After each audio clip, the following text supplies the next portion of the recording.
시청자 여러분 안녕하십니까. 영쟁부터 8월 10일 녹화는 일부 하도록 하겠습니다. 오늘은 지난주에 낸시 펠로시 미 하원 의장이 대만 갔다가 한국으로 들어오기 직전에 했기 때문에 한국 방한 상황을 제가 말씀을 못 드렸는데, 기억하기 싫은 굉장히 열받는 사안이긴 한데 워낙 중요한 사안이라서 그 방한건하고 그 다음에 대만에서의 위기구조 이런 데서 좀 간단하게 설명드리도록 하겠습니다. 30분을 절대 넘기지 않으려고 노력을 하는데 말을 하다 보면 그게 좀 어렵더라고요. 그래서 만약에 결론 부분을 일부에서 못하게 되면은 2부 앞부분을 조금 넘어가도록 이해해 주시기 바랍니다.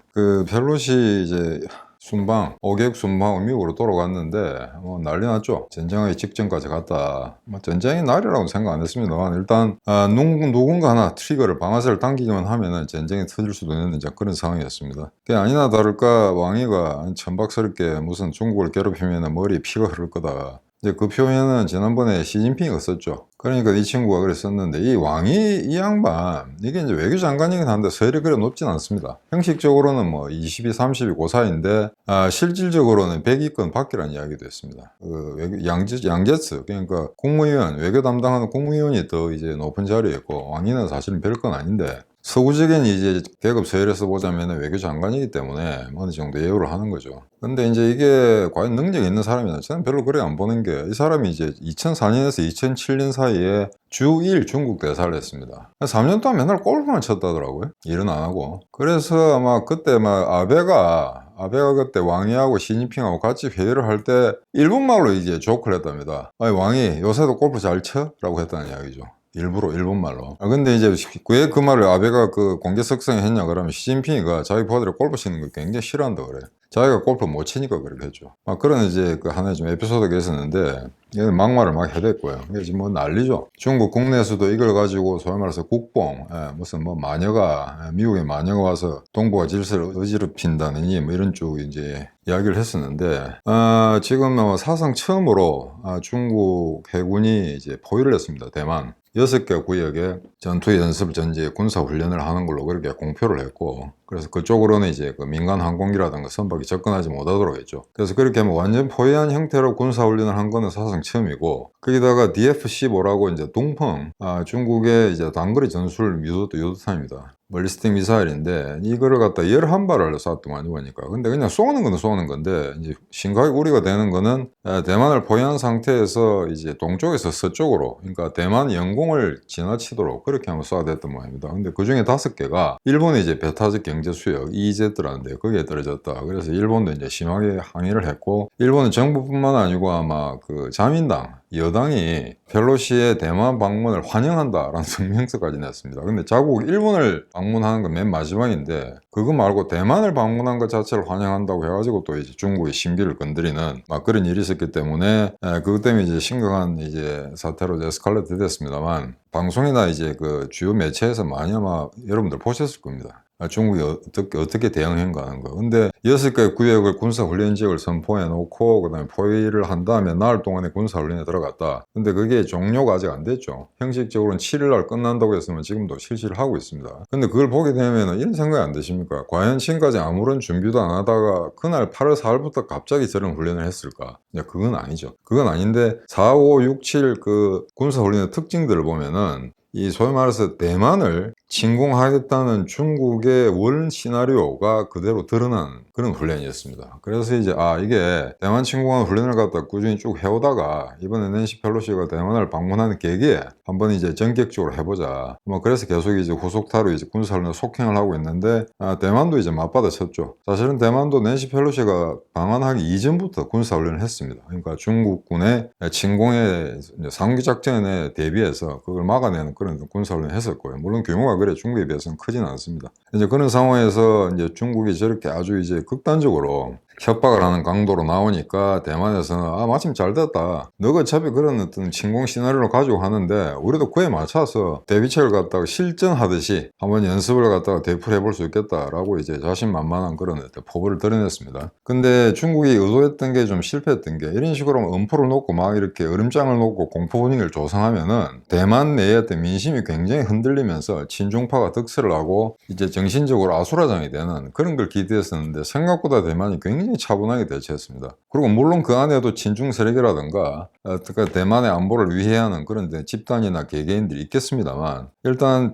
페로시가 이제 밤늦게 대북에 도착하니까, 공항에 도착하니까 마치 이제 아티스트들, 유명한 이제 팝 가수가 등장한 것처럼 대만 사람들이 이제 프레쉬를 터뜨리면서 핸드폰을 가지고 달려가는 모습, 그런 게 이제 카메라에 많이 잡혔었죠. 그래서 그걸 보면은 역시 그 펠로시라는 사람이 이제 한 방 먹였다. 그래서 이번 이 시합은 1대0으로 이제 미국의 승리로 끝났다. 이제 그래 되는데, 중국에 사실은 이제 교란시키려는 그분이 실패로 끝나긴 했습니다만, 조금 우려되는 게 이제 두 가지 오케이전이 있었습니다. 하나는 이제 소위 말하는 사이버 시큐리티 측면인데요. 그 낸시 펠로시가 방문을 했을 때 어떤 그 대북 내의 그 편의점, 타이베이 편의점 하나에서 해킹을 당해서 중국의 프로파간다 문구가 아마 떴던 모양입니다. 그래서 너희가 그 미국의 마녀 낸시 펠로시를 받아들이면 이제 후가가 두려울 거다, 뭐 그런 식의 이제 엄포를 놓았고, 그와 유사한 문장이 중앙역, 그냥 타이베이 중앙역에 큰 이제 그 보도판 있지 않습니까? 거기에 해킹을 당해가지고 거기에도 이제 굉장히 대만을 협박하는 그런 문구가 일시적으로 떠서 대만 보안당국에서 조치에 나섰다, 뭐 이런 게 있습니다. 만약에 유사한 사태가 한국에서 벌어진다 그러더라도 아마 한국에 있는 종북 세력 그냥 충분히 그런 걸 하겠죠. 그래서 그거는 아마 중국 본토에서 해킹을 걸었을 수도 있고, 아니면은 대만 내에 잠입해 있는 간첩 세력, 그 다음에 친중 세력, 이런 것들이 했을 가능성이 굉장히 높습니다. 그럼에도 불구하고 대만은 전체적으로는 굉장히 태연한 모습을 보였다 하는 게 있습니다만, 일단 이제 그 사건이 나고 난 다음에 이어서 캄보디아에서 아세안 외교장관 회의가 있고, 정상들 회의는 아닙니다. 외교장관들 회의인데 아마 미국 블링켄도 왔고, 러시아 라브로프, 그 다음에 한중일이 다 참석했었죠. 참석했는데 거기에 굉장히 러시아하고 중국이 불쾌감을 드러냈던 것 같습니다. 그러니까 일본의 하야시 외상이 이제 발표하려고 하니까 바로 자리를 떠버리죠. 그리고 하야시 외무장관이 이제 그 자기 스피치를 끝내고 난 그 시점에 두 사람이 다시 입장하는, 그래서 노골적으로 이제 불편한 심기를 드러냈다는 거죠. 그러면 이제 한국 박진희가 있는 데는 왜 그냥 가만히 있었느냐? 그냥 말 잘 듣는 사람이니까. 그건 이제 거의 일어날 필요가 없는 거죠. 근데 한간에는 보수 유튜브라든가 그 주요 매체에서 뭐냐면은, 한국이 그때 어떤 발언을 했냐면은, 자, 그러면 어떤 국가든 동북아나 환태평양상에 있어서 현상을 변경하려는, 무력으로 현상을 변경하라는 것에 대해서는 반대한다라고 했는데, 그게 마치 대만 사태에 대한 지금까지 한국 정부가 발표한 내용 중에는 가장 강한 내용이었다, 가장 강한 메시지가 담긴 거다라고 이렇게 호도하는 사람들이 많은데, 그 말도 안 하면 어떻게 하죠? 그럼 그 말을 안 했다는 거는, 그러면 중국이란 대국이 대만이라는 조그만 나라를 갖다가 침략해서 먹어도 좋다고 인정도 받게 되지 않지 않습니까? 그래서 그 말은 뭐 새삼스러울 건 없습니다. 일본도 마찬가지죠. 무력으로 현상을 변경하려는 시도에서는 극력 반대한다. 그럼 일본 입장이니까 일본 아들이 늘 해오던 걸 갖다 그냥 본따서 이야기한 거에 다름없죠. 그래서 이제 그런 사태가 됐는데, 여기서 이제 하나 이제 그 총괄적으로 한번 짚어봐야 될 거는, 이게 우리나라 언론의 매체에서도 마찬가지입니다만, 낸시 펠로시가 대만에 갔기 때문에 더 긴장이 고조됐다고 이야기하거든요. 이거 정말 잘못된 겁니다. 왜냐면은 대만 수역이 굉장히 안정적이고 큰 문제가 없다면 낸시 펠로시가 갈 이유가 없죠. 중국이 계속 긴장을 고조하고 언제든지 대만을 무력으로 치겠다는 그런 징조들이 나타나니까 대만을 격려하기 위해서 낸시 펠로시가 간 거지, 평온한 상태에서 낸시 펠로시가 가서 문제를 야기했다는 건 결코 아니거든요. 근데 이걸 갖다 미국의 소위 말해서 좌파 매체, 소위 말해서 진보 매체에 대한 꽤 알려진 신문이라든가 방송에서도 일부, 물론 이제 소수파들입니다만, 그런 어떤 표제를 단 메시지가 떴다는 건 이게 뭐 굉장히 한심한 얘기죠. 이거 여기서 분명해야 됩니다. 낸시 펠로시는 거기가 문제가 있었기 때문에 오히려 긴장을 완화시키기 위해서, 오히려 대만 사람들 안심을 주기 위해서 간 거지, 평온한 상태에서 문제를 일으키러 간 트러블 메이커가 아닙니다. 그래서 이 자리를 빌어서 그걸 다시 한번 이제 강조하고 싶은데요. 미국에 돌아오고 난 다음에 낸시 펠로시가 그랬죠. 중국에 대한 시진핑이 보고 스케어드 bully, 물리란 말은 이게 남 괴롭히고 이런 건데, 이놈이 뭐 약소국가들 괴롭히고 하는데 사실은 내가 가니까 겁을 먹었다.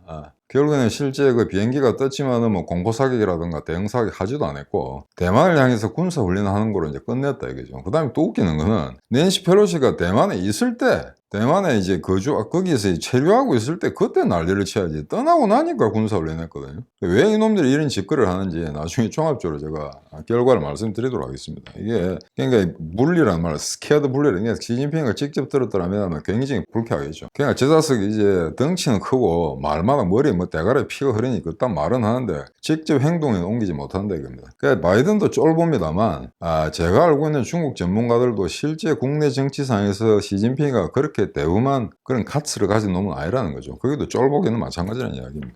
다만 중국이라는 나라가 14개 인구를 토대로 너무 큰 이제 덩치를 구성하고 있다 보니까 그런 식의 허풍이 간간히 먹힐 때가 있다는 겁니다. 자, 근데 이제 낸시 펠로시 한국 그 방한건인데, 제가 지난주 방송했을 때는 이제 몰랐는데 정말 한심한 거는 최소한 윤석열이가 안 만나준다 하더라도 리시빙 라인에는 한국 그 외교부 관계자가 나가 있을 줄 알았거든요. 한 명도 안 나왔어요. 그래서 제가 아는 그게 당연히 나갔어야 될 고위직급의 이제 제 친구인데 전화를 해가지고 이런 문제를 제기했거든요. 이게 뭐냐, 이게 뭐하는 짓거리냐, 이게 전에 좌익 정부하고 하나도 달라진 게 없지 않느냐, 결과적으로는 친북 정부가 아니냐, 친중 아니냐라고 했더니 뭐 할 말 없다고 그냥 짧게 메시지가 왔습니다. 그래서 이걸 보게 되면은 이번에 왜 그러면 낸시 펠로시를 갖다 만나지 않은가, 간단히 결론부터 먼저 말씀드릴게요. 중국 눈치 본 겁니다. 예. 그건 이미 뭐 제가 아니라 일본 아사신문부터 비롯해서 그 다음에 미국 연구의 주요 매체들에서 한국은 중국을 의식해서 낸시 펠로시를 만나지 않았다라고 아주 강력한 의조로 비난하고 있습니다. 그리고 일본, 한국 그러니까 주변 국가들뿐만 아니고 이미 유럽의 주요 매체들에서도 그런 식으로 다 이렇게 평가를 하고 있습니다. 그거 아니면 다른 이유가 없죠. 자, 그럼 여기서 중국을 의식해서 낸시 펠로시를 만나지 말라라고 하는 건데 박진희나 김성한이가 했을까요? 아니면 제1차관 조인동이 했을까요? 그럴 리는 만무하죠. 예, 그 사람들은 기본적으로 직업적 관료적인 어떤 그런 섭리에서 절대 그런 식으로 이야기하진 않았을 겁니다. 일단 한미동맹이 중국과의 관계, 경제적 관계보다 더 중요하다고 판단을 하고 있기 때문에 당연히 그런 소리는 안 했겠죠. 자, 그런데 왜 그러면 낸시 펠로시를 갖다 팽시켰을까, 만나지 않았을까? 삼성입니다. 결론적으로 말씀드리면 삼성은 우리나라를 친중 쪽으로 끌어가려고 하고 있습니다. 그 안이권 시안의 공장 하나 때문에. 또 그 이야기는 나중에 제가 2부에서 중국과 삼성과의 관계에 대해서 말씀을 드릴 때 그때 다시 한번 언급하도록 하겠습니다. 자, 그런 상태이기 때문에 지금 현재 전 세계가 이제 이게 끝나고 나서 이제 낸시 펠로시가 돌아가고 나서 온 언론에서 난리가 났죠. 일본뿐만 아니고. 그러니까 중국 같은 경우에는 뭐라고 했냐면은 참으로 예의 바른 행동이다라고 했거든요. 이런 발언이 공식 채널을 통해서 만약에 나타났다, 공표됐다고 한다면은 즉각 외교부에서 뭔가 반응이 나와야 됩니다. 개소리 말하라던가. 얼마나 한국이 그간에 얕잡아 있으면은 이런 말을 드려야 되는 거죠. 그러니까 너가 우리를 대신해서 그냥 낸시 펠로시가 평시켰으니까 그건 참으로 잘한 일이다, 매우 착한 어린이상을 줘야 되겠다, 이런 거죠. 근데 제가 알기로는 100% 확증을 가지고 여러분한테 증거를 제시할 수는 없습니다만 분명히 낸시 펠로시가 한국에 오기 전에 한국에 압박을 가했을 겁니다. 다른 나라들과 똑같이 행동하면 곤란하다. 물론 거기서 구체적으로 절대 만나지 말아던가 하진 않았겠지만 분명히 암시를 띄웠을 겁니다. 근데 더더욱 웃기는 거는 꽤 오래전부터 중국의 눈치를 살피기 위한 이 한국의 행동이 어떤 식으로 발전되냐면은 중국이 시키지도 않은 일을 미리 알아서 하더라는 겁니다. 이건 사실 소위 말해서 이제 미국이라든가 중국이라든가 그런 와서 한국 관계에 아주 정통한 사람들이 주도 면밀하게 관찰한 내용의 결과들입니다. 중국이 설사 어떤 일을 갖다가 하라고 시키지 않았는데도 한국은 알아서 잘 하더라는 이야기입니다. 그게 이번에 아마 외교 참사, 낸시 펠로시를 갖다 팽시킨 외교 참사의 본질 아닐까라고 지금 생각하고 있습니다. 그래서 지금 이렇게 되면 이제 전 세계적으로 우리가 미국의 조야를 비롯해서 전 세계적으로 비난을 받고 조롱거리가 된 상태인데 이게 조롱으로 끝나느냐는 건 별개입니다. 분명히 아마 미국의 보복이 따를 겁니다. 대표님 같은 경우에는 곧 다가올 임박한 경제 위기 때 결국 우리는 또 무슨 환율 문제 때문에 미국하고 스와핑 하자고 하겠죠. 그거 받아들이지 않을 겁니다. 그 다음에 잘 한번 생각해 보십시오. 과거에 아무리 박근혜가 미국하고 약간은 거리를 두면서 중국과 너무나 경제적으로 가까운 그런 그 연대 관계를 맺고 있다는 게 문제가 되긴 했지만 그렇다고 해서 그 당시에 박근혜 정부를 친중 정부라고 규정하지는 않습니다. 그 당시에 내외적인 언론에서 말이죠. 그런데 그때 미국의 의사에도 불구하고 천안문 막루에 섰다. 그 이후에 어떤 일이 벌어졌습니까? 박근혜가 탄핵되기 직전까지 몰았을 때 미국은 절대 도와주지 않았습니다. 그러면은 같은 맥락에서 윤석열과 그와 유사한 어떤 체계적인, 경제적인 또는 권력 유지가 힘들 정도의 위기를 맞이했을 경우에 미국이 도와줄까요? 절대 안 도와주죠. 그러니까 설사 좌파 정권한테 당하는 일이 있더라도 미국은 한 번 당한 거는 반드시 되갚아줍니다. 이란 같은 경우도 마찬가지거든요. 팔레비가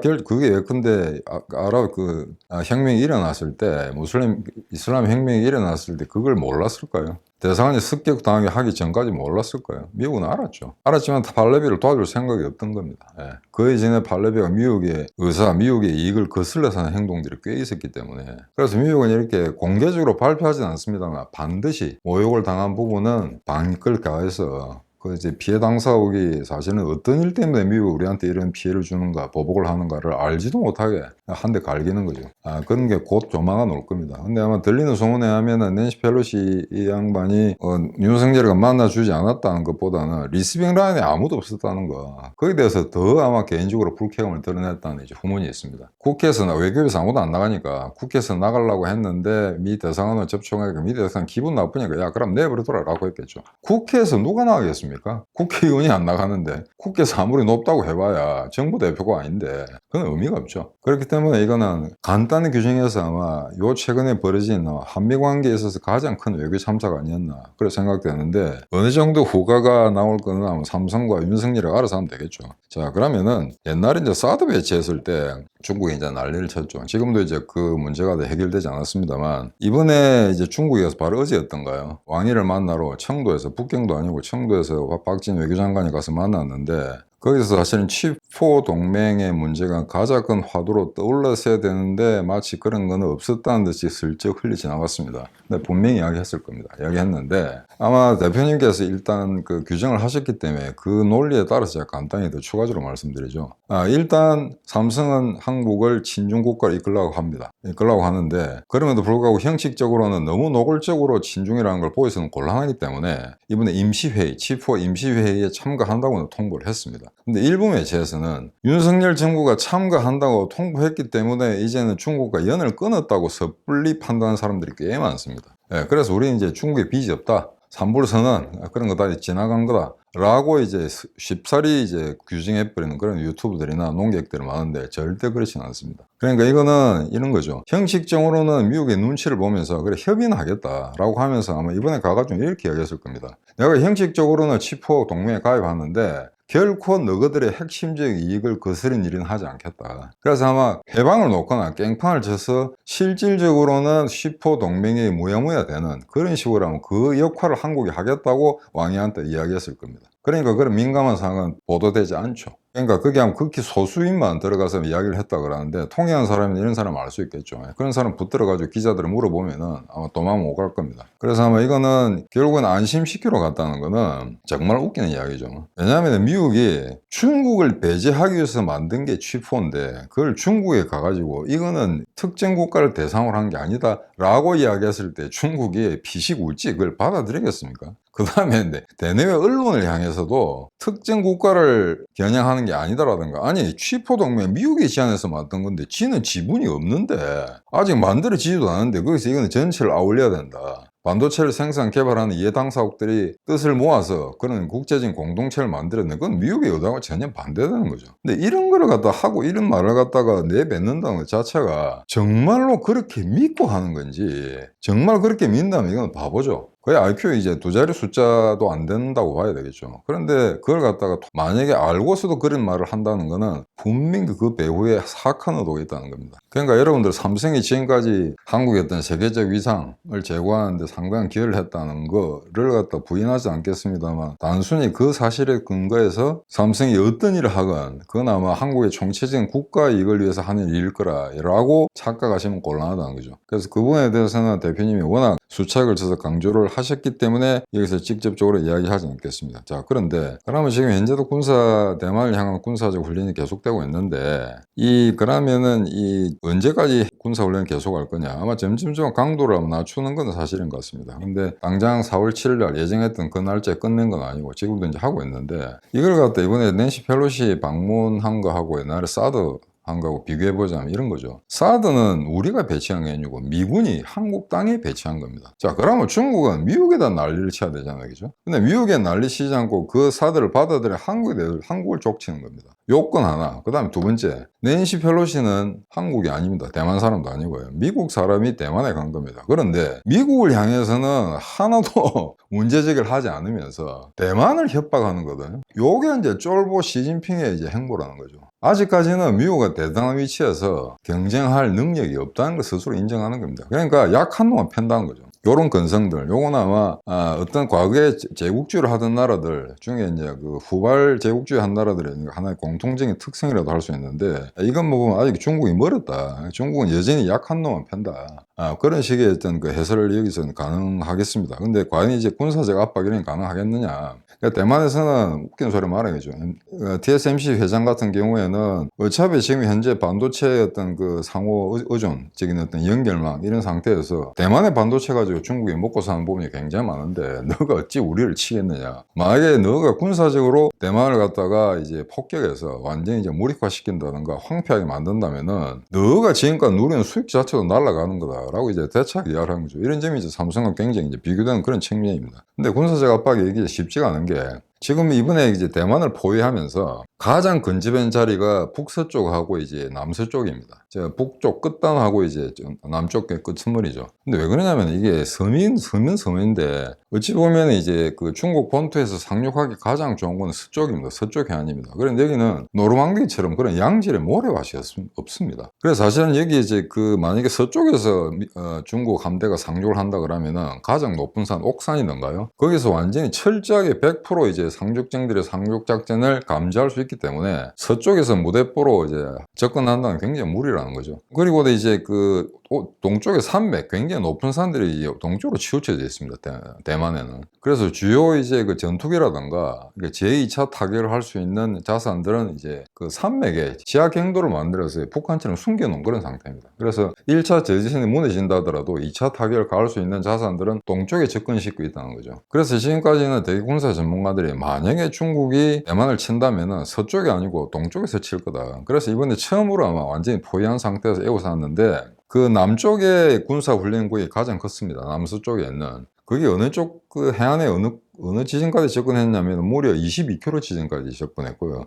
북쪽에서는 대만의 그 연안 16.5km던가요. 그러니까 정말 눈에 보일 정도의 거리까지 접근했다는 겁니다. 그러니까 만약에 정말 대만을 친다면은 지금까지 이번에 나흘 동안 한 그 시나리오에 따라서 대만을 치는 걸로 그렇게 봐도 무방하지 않나라고 생각됩니다. 그래서 지금 만약에 그렇게 칠 경우에 중국이 대만을 칠 경우에 가장 우려되는 거는 전쟁이 촉발됐을 당시에 주한미군, 주일미군, 그 다음에 태평양에 있는 미군 함대가 얼마나 빨리 올 수 있냐는 거죠. 대개 2시간을 잡고 있습니다. 그래서 놀란 거는 중국이 최근에 그럼 2시간 안에 대만을 끝장내자라고 3가지 시나리오를 만들었거든요. 3단계 시나리오를. 그래서 거기에 맞춰서 군사훈련도 시뮬레이션도 했습니다. 했더니 그게 가능하다고 나왔습니다. 시뮬레이션 상에서 그렇다는 이야기입니다. 그러니까 2시간 안에 만약에 미국의 어떤 그 전략자산이 도착하기 전에 대만을 점령할 수 있다면 전쟁이 끝났다는 거죠. 근데 하지만 이걸 100% 믿을 수는 없는 게 최근의 시나리오에 따르면은 미국 쪽에서 또 이제 그런 시뮬레이션을 했었는데 그쪽의 통계에 따르면 만약에 미국과 대만이 전면전을 하고 중국과 대결을 하는 상황에서는 미국도 상당한 타격을 입을 거다. 물론 이제 뭐 시뮬레이션은 900대의 항공기가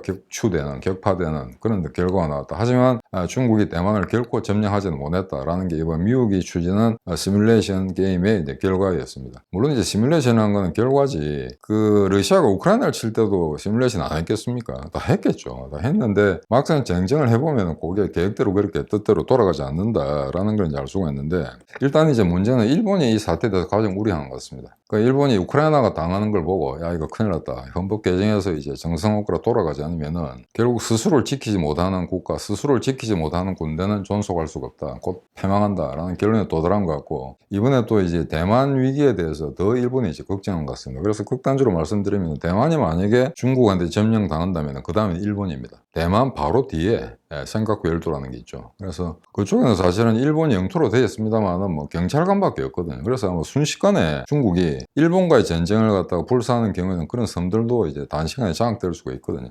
그래서 일단은 문제는 얼마나 빨리 주한미군 또는 주일미군 자산들이 그 다음에 이제 인도 태평양 함대 마찬가지입니다. 그게 대만 수역으로 접근할 수 있는가 이게 이제 초미의 관심사가 되는데 지금 이제 객관적으로 봤을 때 물론 군사적 해군력으로 이제 대항한다고 할 경우에 미국과 일본이 합하면은 중국을 당장 까부술 수가 있죠. 그 말은 결국 이제 육군끼리의 대결이 없는 그걸 상징해서 하는 이야기입니다.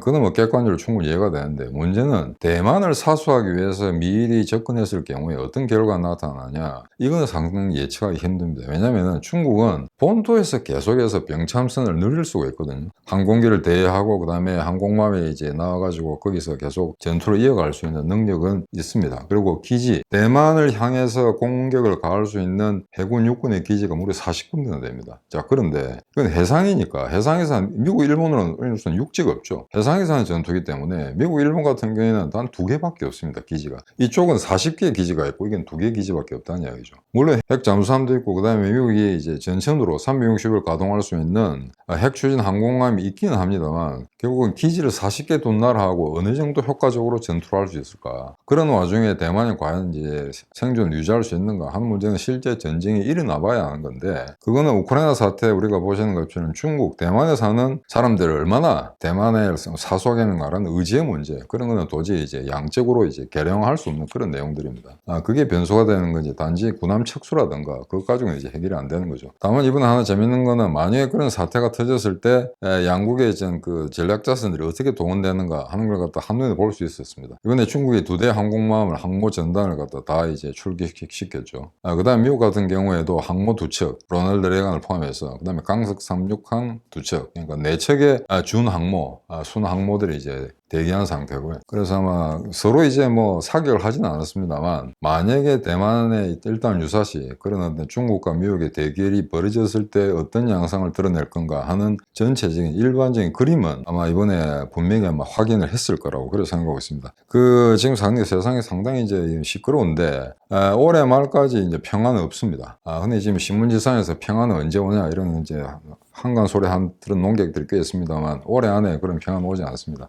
지금 이제 림팩 훈련도 끝났고, 그 다음에 이제 중국이 이제 러시아죠. 러시아가 지금 하는 훈련이 이제 보스토크 2022라는 게 있는데, 이게 뭐 정기적으로 하는 그런 훈련은 아닙니다. 부정기적으로 하는데 굉장히 오랜만에 하는 훈련이죠. 근데 이게 2018년에 하고 이번에 다시 하는 거 4년 주기로 하는 그런 아마 군사훈련 같은데, 경우에 따라서는 꼭 4년을 이렇게 채우지 않는 경우도 있습니다. 근데 이번에 이게 원래 보스토크 2022 이게 국동지역에서 하는 군사훈련인데, 이게 웃기는 거는 원래여도는 러시아가 중국을 견제하기 위해서 하는 군사훈련입니다. 자, 그런데 여기 이번에는 중국 군대하고 연합훈련을 할 가능성이 굉장히 높아졌습니다. 러시아로서는 기분이 좋은 게, 지금 우크라이나에 저렇게 이제 전쟁을 하고 있는데, 만약에 중국이 동북아에서 제2전선을 형성해 준다면 러시아로서는 양대 전선을 가지고 미국과 대결하는 거기 때문에 조금 숨을 돌릴 수 있다고 생각한 거죠. 그런 차원에서 아마 이번 8월 말 9월까지 연결되는 보스토크 2022 중국과 러시아의 군사훈련은 아마 상당히 그런 측면에서 아마 전체 무기체계의 어떤 밸런스라든가, 그 다음에 주요 국가들의 어떤 그 전략자선들이 어떻게 전 세계적으로 배치되는가 하면 상당한 아마 큰 교훈을 줄 것 같습니다.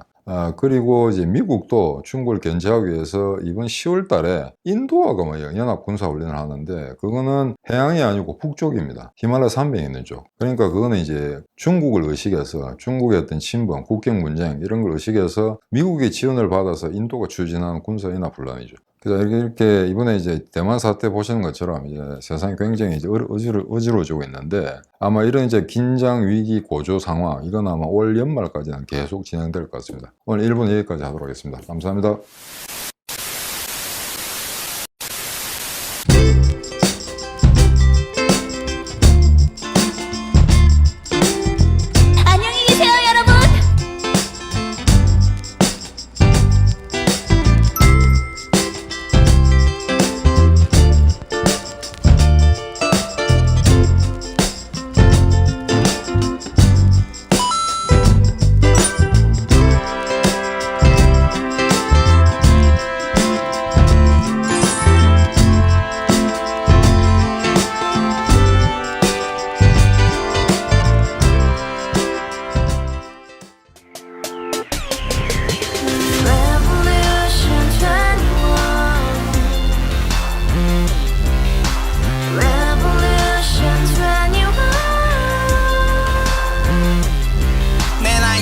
월세 30 코인빚만 300 서울에 온 지 벌써 10년 아둥바둥 버텼지만 여전히 난 반지 하에 제왕 곰팡이 연문제약 내비랑 깡통망통 완전히 폭망 90원 창문만큼 작아진 내꿈 연애 결혼 내 집 모든 게 헛꿈 1년 전 떠난 여친 울며 말했지 같이 써봤자 평생 가본 게 꼭꼭꼬라지 Revolution 21 가바후스 700 나도 소유주 Revolution 21 가바후스 700 나의 소주 택시기사 우라부지 마트 캐셔 울어무니 우리 집안 다 털어봤자 후줄 그래 개선민 내 미래 거기서 팍 끝난 거지 팍더 이상 노력 따윈 괴물이 스펙 찾아서 말리 비오는 날 알바 잘려 맨날 학원 날 개쳐 발려 밤비 내리는 양화대교 홀로 걷고 있을 때 현수막에 아로 새겨진 평당 700짜리 아파트 다 같이 소리 질러 혁명 21 Revolution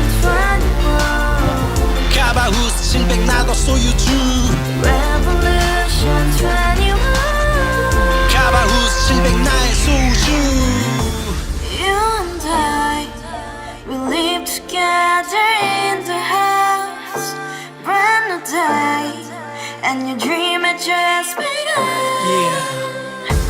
Revolution 21, only hope and happiness 너의 곁에 내가 영원히 지금까지 정치인들 입만 열면 찝찝찝 개소리 멍멍멍 쳤다 하면 뻥 잘난 부모